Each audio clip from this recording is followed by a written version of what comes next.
Hi, I'm John. This is Rob. Welcome to our first episode of the Active View podcast. Yeah. Welcome. Thanks for viewing us. We're excited to get this going. I sound like a dork already. It's going to be always so. Let's get used to it, right? All right. I think I'm never going to watch our own episodes. I'm going to watch them. Yeah. Yeah. Well, I'm on a treadmill doing those long like miles. all those actors be like, yeah, I never watched my own movie. But let's talk about what the Active View is about, Rob. All right. And how you founded it. So. All right. Well, to be honest, I had this idea roughly 2 years ago, be January-ish of 2024. Actually started as a podcast first. I thought it would be a great idea to have a podcast about everything active, like what it takes to, well, being active, what it means. I'm a father of three, a husband. Hasn't always been, it's not easy for every parent or person. People have different challenges in life, and,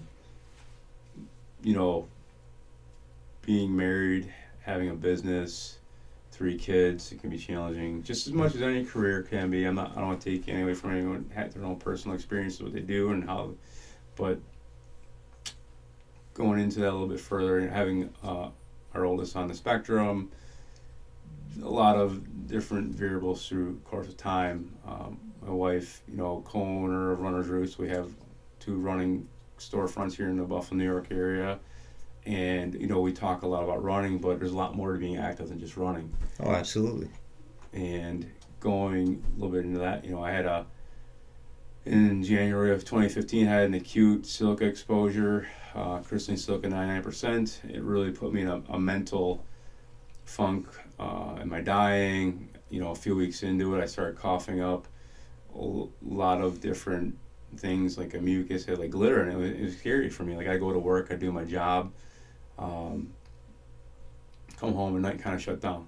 Family, I have young kids, and we're dying, and then to the point where, my wife was gonna leave me. Like, she was like, "You gotta do something here," and then pregnant with 3rd child, and it kind of was the saving thing. Was like, hey, you need to figure this out, and it still took time over years, and then we acquired this business. My wife worked for Runner's Roost for Dave for a long time, and very fortunate. She walked in the bank one day, and here we are. So, Yeah, I remember those days.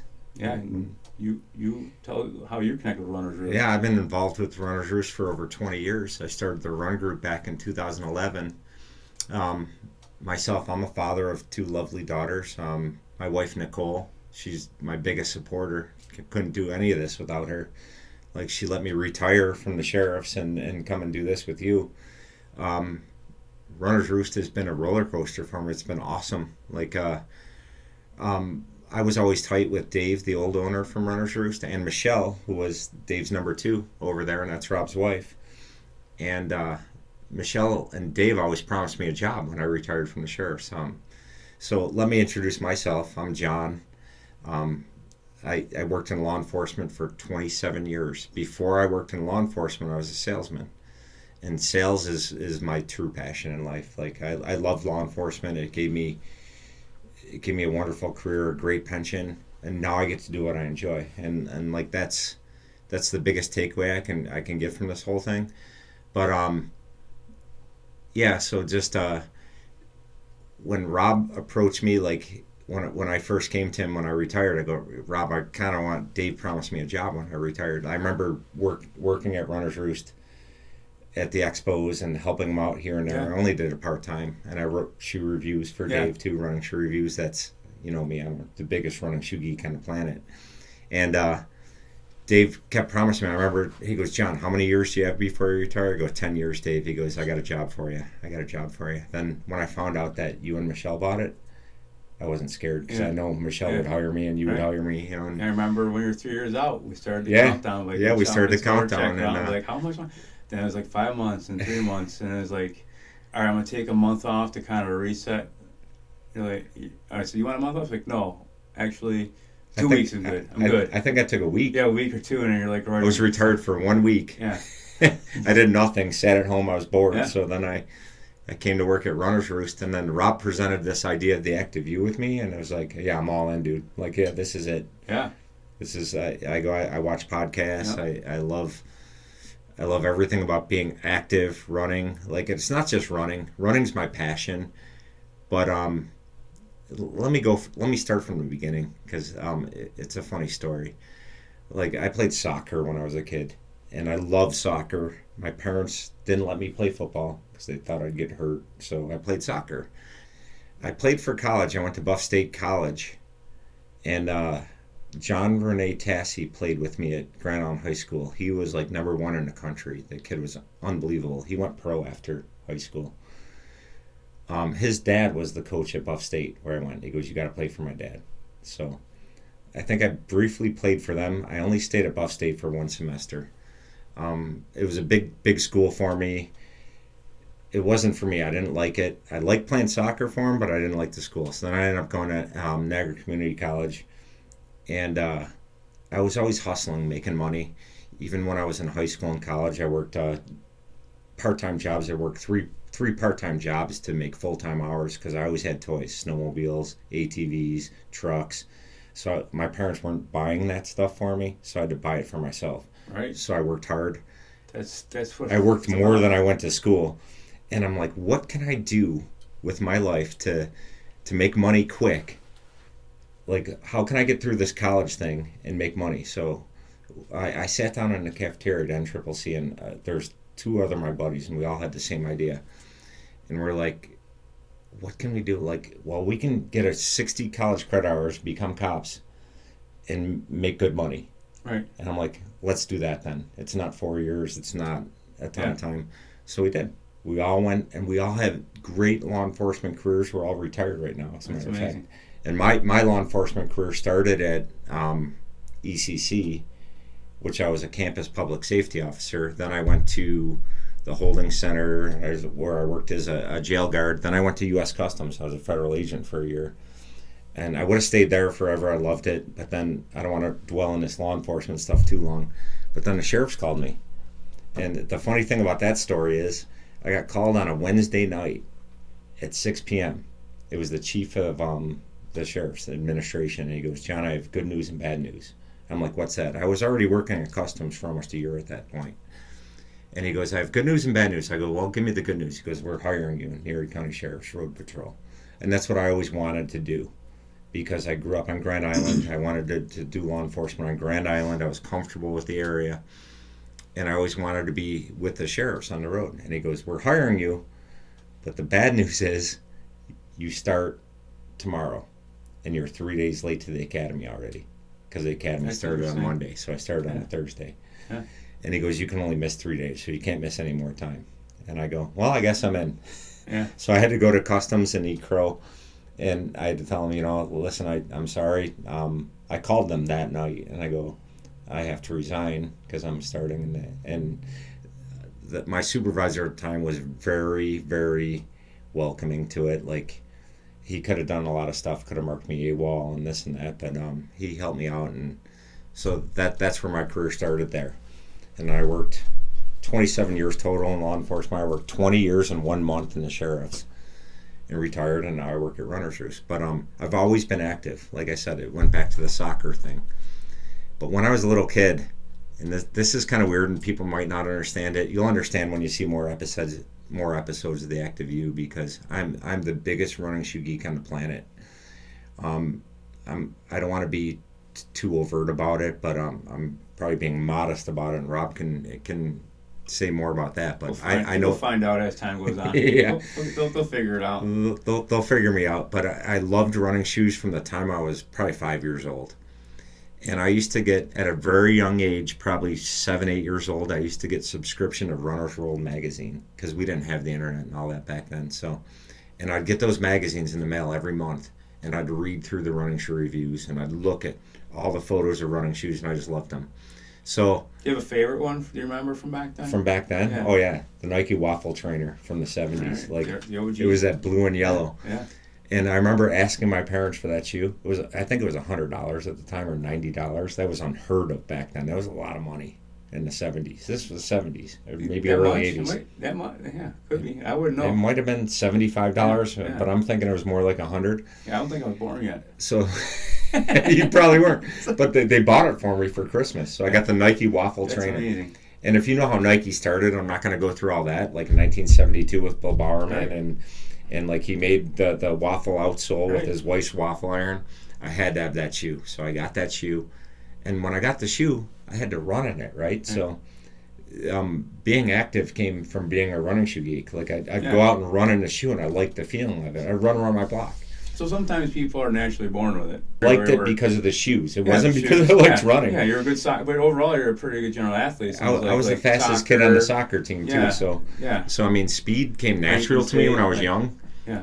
So that's how I got into being active, and I just stayed active throughout my whole life. Like I told you, I love snowmobiling. My dad got me into snowmobiling. He used to put me in front of him in his 1971 Skidoo. Right. He'd put me in front of it, and it had the carburetors that were exposed. They didn't have anything blocking it, so it would suck my scarf in, and the snowmobile would start bogging down, so he'd pull my scarf out. You basically sucked into a motor. Like, And then- think about that. And then I remember my mom, like, we had this old, I don't know if it was videotape. Yeah. I think she did have, like, some kind of old video gotta camera or find whatever that. they had back then. Find that footage. And, like, Dad would be driving me around, and we'd go over bumps and stuff, and I'd fall off. And he'd put me back yeah. on because I was 4 years Yeah. old, you know? And, but so I loved snowmobiling from that age. My dad Something took about me the smell of hunting the when I fuel, was a right? kid. Like Yeah. carburetor. Oh, that two-stroke? Yeah, two-stroke. Oh, you can't beat it. So I was always active doing that. And then graduating from college, we all know how that is. You Yeah. put on the weight. Yeah. So, Freshman 15 they call it? yeah, I think it was 92 Yeah. when I graduated college. So I put on, and I lifted weights. Yeah. Like I was a big time. Yeah. I almost got into bodybuilding. You see that picture where I was like, I was stacked. I was Yeah. 208 pounds at 5'9". Well, you're cut. 200 pounds, wasn't? No, I was big. Yeah. Like but I was a big, like I was Yeah. jacked big, and I wasn't running, but I thought weights was cool. You know, you want to be that Yeah. big guy when you're in your 20s and stuff. And but then the weight was kind of getting on me. Like my pants were red and stuff Yeah. like that. Shirts Yeah. were getting tighter, and so I'd go out and run. And I remember when I first started running, like it probably was 2 years after college because I wasn't active since playing soccer in college. So I was putting on the weight, and I'm like, so I'm gonna go out and try to run. It's pretty easy, right? Everyone runs. I couldn't Not run. really easy I couldn't thing. run 100 Yeah. feet I just without started back running gasping this for year, air. so. Gasping for air. So then, this is around a time when I started working at ECC. Then and I worked at the Burt Flickinger Athletic Center. That was my first post. And so I was around all these, like the track coach would come and talk to me and be at the security desk there or whatever, and he'd come and talk to me and stuff. And I go, I can't run more than 100 feet. He goes, run, walk. He goes, run 100 feet, walk until you can get a mile. Get a mile in. And until you can run that mile, just keep going. And I just kept going and going. I took with it, and I lost like 50 pounds in 6 months or a year or something like that. And I started getting trim, and I liked it. So I started signing up for races and stuff. And being competitive, playing soccer, lifting weights, doing that, I was always super competitive, uber competitive, like too competitive. That I'd go to these races, I'd get smoked. I would get I'd sign up for a 5K. I can run 3 miles back then, but I didn't realize how fast like these track kids and these cross country kids, like how fast they were. And they're my age, or maybe a little bit younger, and they would just obliterate me. I'd be like second last I in got age. mad a little bit about Yeah. it. So then I worked harder. The I just kept competition, working, Yeah. working. Yeah. I go, I can't let them beat me. Yeah. And I got real thin. I went from like 208 to 140 something. Yeah. Like, Wow. yeah. So then I was getting A little bit scary. Yeah. I So you then I start leveled paying- out. Start paying a little more nutrition then, or Yeah, you just, nutrition and training and so originally when I first started like losing in 5Ks and stuff like that, I go, you know what, I'm tough. I'm just gonna go longer. Yeah. So then I got into like 10Ks, half Yeah. marathons. Then I started doing full marathons. Nice. And I got hooked. My first marathon, I feel bad because when I completed my first marathon, it was the best thing that ever happened to me besides having kids. And regardless to my ex-wife, like I didn't say our marriage was the best thing. I said that finishing the marathon and having kids was the best thing that ever happened to me. Like if anyone's ever run a marathon, and I'm sure some of our viewers have, like you get that euphoria and that feeling, like that's one of the best moments of your life. Like having kids was the best moment, but that was probably second best, man. Yeah. And then marrying Nicole obviously was the best. Yeah. But up until that point, I didn't know Nicole. Right. So I did one marathon, and I did pretty good in my first one. I think it was 4 hours. Might have been sub 4. I don't remember, but that's pretty legit. Yeah. First So time. then I went and ran 6 more. Awesome. And I wasn't like winning my age group in marathons, so I figured Yeah. I'd try the ultra distance, and I did a few of them, Yeah. and it just carried me all the way through. So I have a little bit different perspective on my sports background. I think most kids, especially when, more active in different sports. I started playing Little League football, third grade, in third, fourth grade. Then, I was. were you a big kid or a little kid? I was probably on the smaller side, but I was tall, lanky. Yeah. Played running back, defensive end was kind of my two things.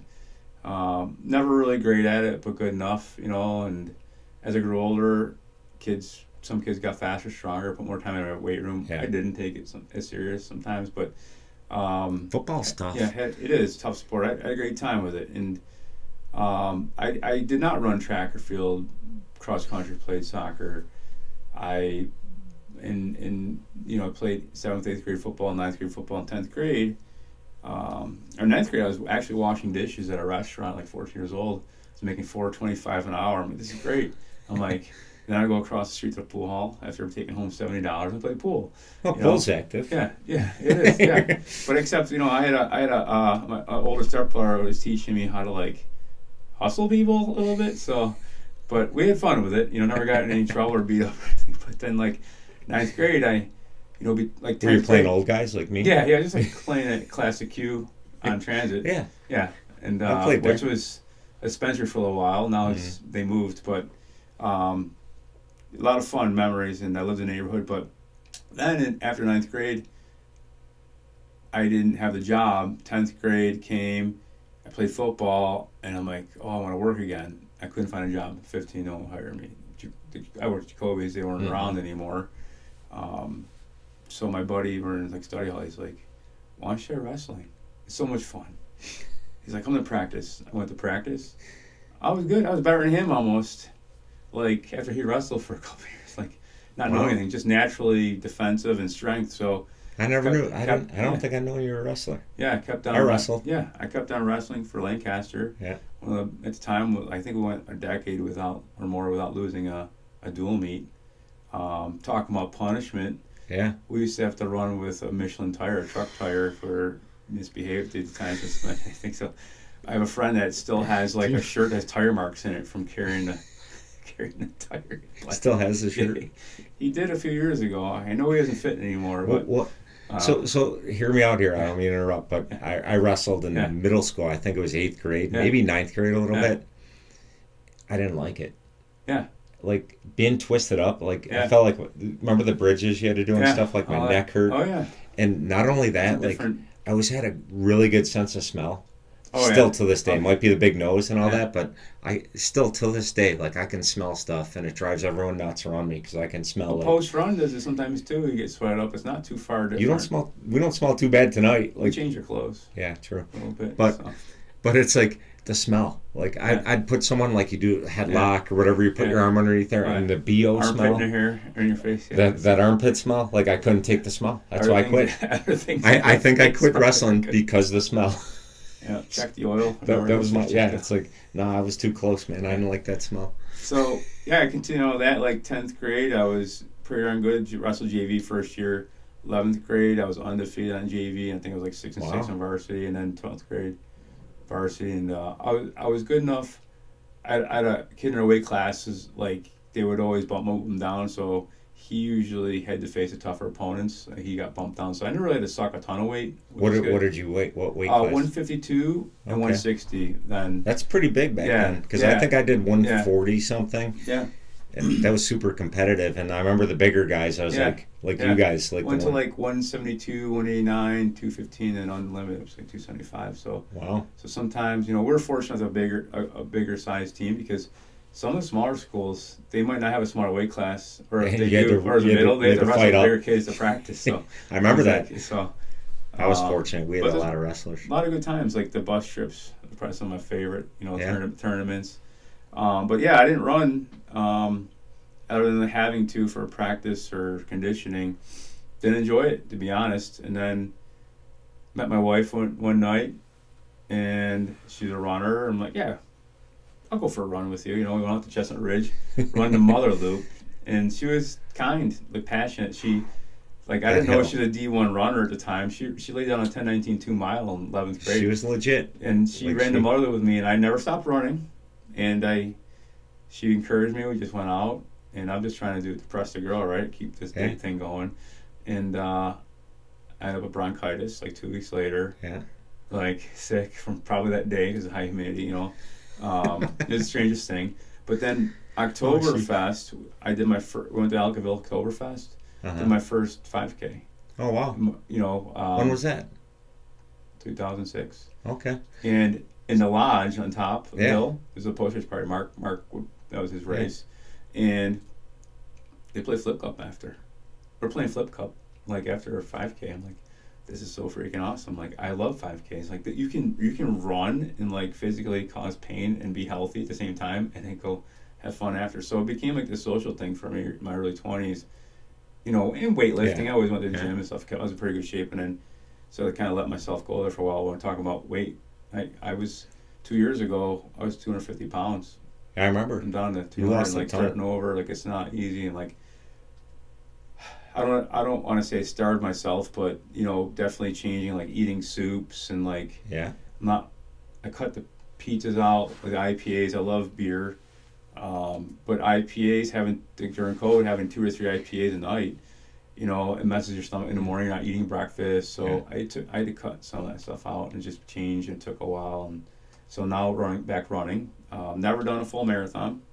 I'm scheduled to do New York in November. Yeah, buddy. Excited. I think you are too. Oh, God. Yeah. Do I did have tell to? you? Oh, I think. Oh, you're you didn't doing tell it. me. Yeah, you're doing it. No, I got to. Oh, gosh. So you're doing New York. in Sorry, November. Nicole. Yeah. Breaking. So, thanks, Juan. So. Thanks, Juan. Yeah. So. New Balance. Yeah, we're doing it with, you know, courtesy of New Balance helping us out a little bit there. All right, let's do it. Yeah, so I'm doing my first marathon, but same thing. I've done a couple halves, and there's a point when you're running a distance like that where you're like, this is the worst decision I ever made in my life. Like, why am I doing this? And it's usually near the end, a couple miles, like 2-3 miles. And then when you cross that finish line, the euphoria and the endorphins are hitting, like, this is the best feeling ever. I want to sign up for another one immediately. Then an hour later, you can't get up the stairs, walk. So there's a whole cycle. But once you full start marathons doing do it, that to you. and I was never a runner. People often identify I'm not a runner, but they run. So it's the strangest thing when people say, yeah, I run 20 miles a week, but they're not runners. But you're running 20 miles a week, you're a runner. So I mean, you're running like once a week. You're a runner. Yeah. I hate when people say I'm not a runner, but yet they're running. They run more miles than me sometimes. I'm like, you're legit. But you're a runner. So now I'm just not a fast You're a runner. runner. I run. I like to compete. You just ran in the Worlds. Yeah, I had an opportunity to go down to World Federations cross country championship. Wait, how'd you have that opportunity? We'll get into that sometime. We've got this is our first episode. There's a lot of content. I don't want to, but yeah, I just came back from that. That was an experience to see like pro world runners like compete at a level. That's cool like seeing them at like that stage. Just the efficiency and like their mechanics, like it really seeing it on TV or anything doesn't do justice. Like they have an opportunity to be there live, but you know, for what we're doing here, most importantly is telling our stories too, like what being active means, like and what it can mean to other people. Right. It doesn't mean you have to be the fastest, the strongest. You could be starting first time. Maybe you never were on a team or played sports, but we want to be here to like kind of help bridge that gap and like eventually have guests on and tell stories and what it means. Like, you know, there's a lot, right? Like so what the active you kind of means to me is it really humbles me when people come back to me and said I inspire them. Right. I never thought I'd inspire anyone. So if anyone doesn't know, like I didn't add to my story. Back in 2016, it was before 2016. It was about 2014. I was trying to get into the Boston Marathon, and for you people out there that don't know, you have to qualify, and it's pretty stringent qualifying time. So I had to bring my marathon time down by like 20 minutes or so. That's chump change. No, that's tough, dude. I know how hard it is. It's tough. So you know, super trainers So I signed up for the Steamtown Marathon because it's net downhill. So I was doing Where's a lot that? of training. Where's that located? Pennsylvania. Okay. So I was doing a lot of downhill training. I lived in Orchard Park at the time, a lot of hills. So I was concentrating on, because the quads burn on downhills and stuff. So I was doing a lot of that, and I was trying to hone in on getting that Boston Marathon time. And during my training, I think it was during the 10-mile race up in Lockport, the Y10, whatever they call it. That's coming up. And I was just jogging it for like a long run. For me, jogging back then was an 8-minute mile, but I was just jogging. That's like my fast time. And I felt my hip start twinging. I thought it was a hip flexor in the front of my hip, and I had to walk. And I was with a couple guys, and they were teasing me. I was dragging them along. I was going way faster. Like, to me, it was just a training run. For them, it was like all out. Yeah. And they're going, slow down, slow down. So I started walking, and they're teasing me. They're going, what's the matter, big runner? You know, I go, something's wrong with my hip. I can't move it. So I gutted it out the rest of that race. I forgot my time was or whatever. And I continued on with my training. And then a couple of my long runs, I'd be 10, 12 miles out, and I'd bring me to a walk again, his hip. So I finally, I'm very stubborn about seeing doctors and stuff like that. I finally went and saw a physical therapist. Not a doctor. I went to a physical therapist. Maybe they're doctors. It's a good starting point, though. Yeah, so I went there. Valid. Patrick O'Connor, Buffalo Rehab Group. Yeah. So it was in East Aurora, because I lived in Orchard Park. I went to his place. He was recommended by a friend of mine. I went to him, and he started stretching me out, and he goes, you need both your hips done. And I go, get out of here. I go, I came to you for a hip flexor injury. I go, there's nothing wrong with my hips. He goes, I had a hip done. He goes, your range of movement, he goes, go get an x-ray. I never got an x-ray. So I was with him for like 2 months. I go, just get me through this training block. I'm going to qualify for Boston. It kept, sounds like a runner. Yeah, it kept rearing its ugly head. It kept coming back. Finally, I went and got an x-ray. I went to, he referred me to somewhere, I forgot who it was, Northtown Orthopedics or something at the time. And I go in there, and they do an x-ray, and they had an iPad. Like, this was 2014, 15-ish. And he comes back with like 2 people with him, and like he's giving me news like I'm gonna die or something. Like, I think they were just interns, but it was very solemn when they walked back in, and they go, we have bad news for you. You need both your hips done. He goes, how old are you? I go, I think I was 43 at the time. He goes, by the time you're 50, you'll need both your hips done. And I'm like, what? I go, it's a hip flexor injury. This is not. Yeah. He showed me I was bone on bone. Yeah. So this goes back to, like, when I drive a car or a snowmobile, like, I raced snowmobiles for a while. We built a lot of our race snowmobiles. Like, I want to know how the engine works. I'm not that guy that drives a car and just doesn't care how it works. I want to know how it works. So I want to know how I got this, how I got to this point. I didn't run more than, like, Heather Berger. Remember all the races she ran for Runner's Roost and stuff? Shout out to you, Heather. But she was I saw. Yeah, she was an inspiration to me. But she ran a ton more miles than me. Everyone else ran more miles than me. Why are my hips doing this? Mm-hmm. So I wanted to know why. So I went to, they sent me to an arthritis doctor. I have psoriatic arthritis. I was diagnosed with it. My mom has it, so it was kind of genetic. It's genetic. You think with just timing? Yeah, timing. It was going to come eventually.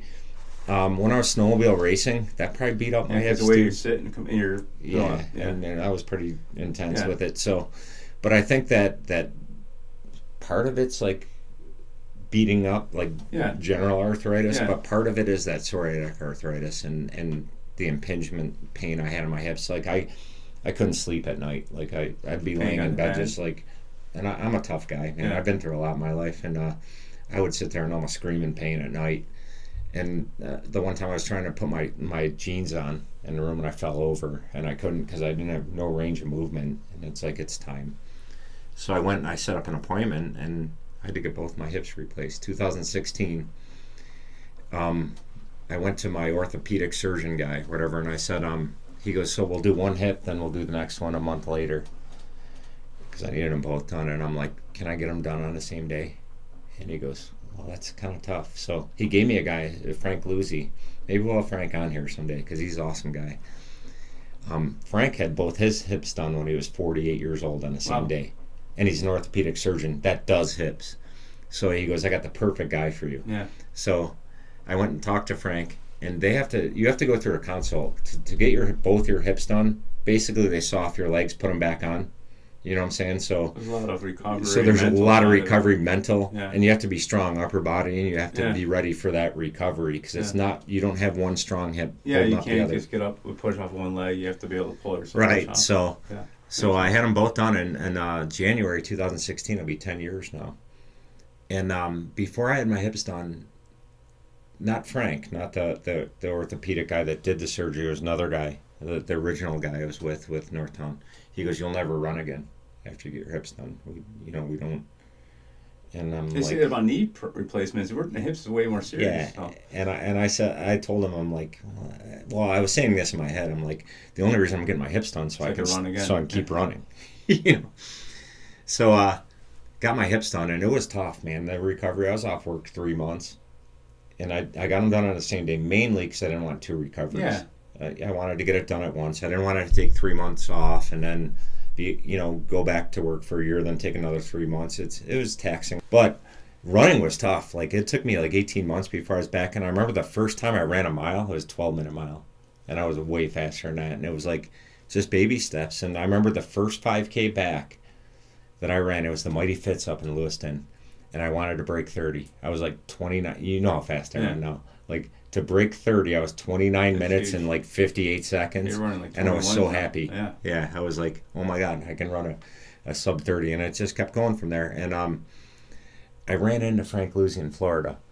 Like, I was just down there touring, and he was down there for a convention for like hips and stuff. And Hip surgeons, Frank Lewis. Yeah. Yeah. And I ran into him, and he goes, "How you been?" I go, "Great. I've been running a lot and stuff." He goes, "Oh, I thought we told you couldn't run and stuff." That. And I go, "Listen, I'm a policeman. Like, not that I'm going to chase down bad guys, because you might have to, but I mean, to save my own life or save my partner's life, I need to run." Yeah. And I go, just to stay in shape. So I talked him into it. You know how persuasive I can be. So I talked him into running. He goes, "Well, just take it easy. We'll keep X-raying you." And he kept on that. And so not to go too far into that. Yeah, sorry. You're on a training block right now.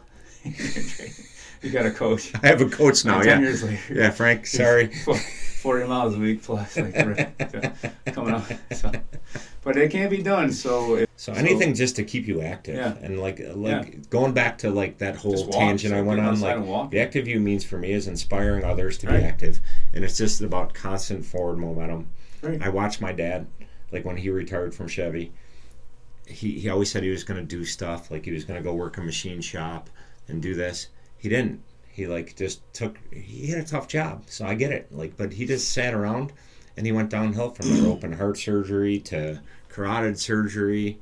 He ended up with Parkinson's, and and a lot of that I think could have been staved off by being active more. Yeah. And it's like, the science is there. The science is there. Like, look at these customers we get, like 80 years old, 90 years old. We have a guy that works for us. George, is George 81? He'll be 81. He just ran Disney. He ran a half marathon. Than a full. I should know that. He runs full marathons. 83. Yeah. Was it 83? Yeah. Oh, well, there you go. Oh wow. And he's a huge inspiration he's to me. Yeah. He actually broke his leg on ice a few years ago. If he wasn't wearing compression socks for recovery, oh yeah, that's he would have right. probably blown out because he was in the back of Chestnut Ridge here, and he talks about the CEP thing saving his life. Like, strangely, on a winter day, like they're out back and they just wouldn't be able to get EMS. And he runs every day. Like he's on a streak. I don't know how many days it is now, but it's a couple of years, 40 right? marathons. Yeah. He didn't start running until he was 42, I think, 41. Yeah. So huge. You start anytime. Yeah. And that's what kind of this is about. Like, I'm starting back. Talk about being an inspiration. Like, since you walk back to the store or working with us. Yeah. Like, hang out. Like, you bring an aura. I told you this before. Yeah. Like, you get the staff pumped up. We did the 15K last year in Buffalo, and like, you got the team together. The team we won. And the younger kids, like, they were all. He was the general manager of the team. We went out there when the Herzog Cup. Yeah. And it was super fun to be around. So, like, that's what it's about. Like, getting out there and our own Bree. We got Bree running again. Yeah. Yeah. Bree running. She's the back end of this right now. We're gonna see her on camera someday. But yeah, we'll get Bree out here. Bree's behind the camera right now. Yeah. And Bree is like, if we look polished tonight, it's because of her. Yeah. It's not. If Rob and I did this, it would not look this good. Yeah. So thanks, Bree. Well, we do look on camera. Usually when we come off of run group, when we do our run groups, usually go somewhere for a couple beverages beer with some and of the some if they want wings to. or No, something, yeah, yeah. beers and wings. So tonight, since we kind of missed our post on beers, we decided to bring some, and we have friends from Buffalo Distilling. Buffalo Distilling Company. Was kind enough to give us Mafia, Cool. a canned cocktail. It's got that Zubal look to it. Zubals. It's blackberry lemonade vodka. It's 6% alcohol.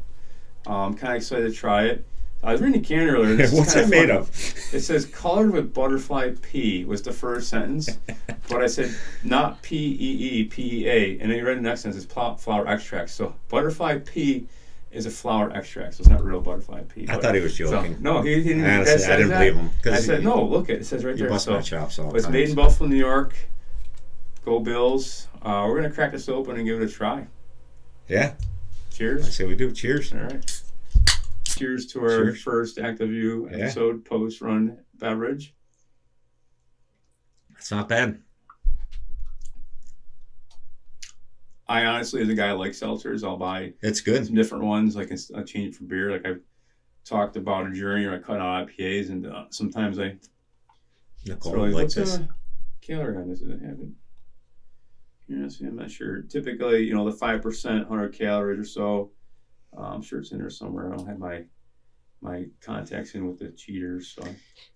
My glasses are off, so I can't read that. I can read the Maybe Mafia. you don't need to know. No, I don't need to know. So It's good. It's good. I like it. So something new. Check out Buffalo Distilling. I'm sure they might have it on their They've website. been around for a while, so Yeah. We're just talking about it. Like during COVID, they were making hand sanitizer. So yeah. yeah, All so those it's cool. places were. Yeah, so it's pretty cool. But yeah, Mafia blackberry lemonade vodka canned cocktail. Good Go stuff. Bills, yep. Go Bills. But I think that's a wrap for episode 1, and looking forward to episode 2. Yeah, Probably Right 50. around Valentine's Day. So Yeah. if Valentine's plans go sour, yeah. you can watch our that video. podcast, Yeah, and yeah. so it's fine. Thank you for checking out the first episode 1 of the Active View. Yeah, thanks for sticking with us this long. Cheers. Cheers.